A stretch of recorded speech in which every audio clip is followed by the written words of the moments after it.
We've all done it. You're heading to the airport and you tap your pocket more than once, just making sure you've got your passport. For Belgian citizens heading to China, there's now one less thing to worry about.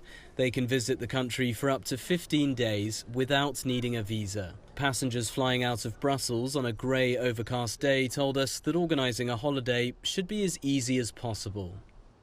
Sometimes, yeah, if it's too complicated, I'd say, okay, I'll go somewhere else. We use many Chinese products now, so I think it's only positive news. We can travel more easy to those countries also. It's normal in those days that traveling goes more easy, so okay, it's logic to me. If it's about tourism, then yes, the easier the better, I will guess. Since late 2023, China has lifted visa requirements for citizens from more than 10 countries in Europe, including France, Germany and Spain. The last few years have been a tricky time for the travel industry and travellers themselves, with coronavirus testing, quarantines and airlines cancelling many routes. But over the course of 2023, many carriers re-established direct flights between European cities and China.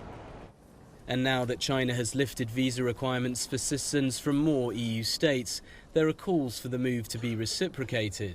What we see is that some countries have made it more easily for Chinese people to travel to Europe, to travel for business reasons, to travel for tourism reasons. So we can expect some changes, but it has to be decided at another level.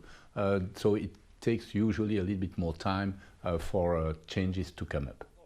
When asked whether China's move will be reciprocated by EU authorities, a spokesperson from the European Commission said last week that they couldn't, quote, speculate on hypothetical scenarios. They added that the EU still sees China as a partner for cooperation, an economic competitor. For now, Chinese citizens are still required to apply for a visa to travel to the Schengen area, which includes almost all of the EU states. In the other direction, the numbers of tourists travelling to China have rebounded since coronavirus restrictions ended, but are still far below 2019 levels. The tourism sector will be hoping that taking visa requirements off millions of European citizens will lead to more tourists touching down in China. Giles Gibson for CGTN, Brussels.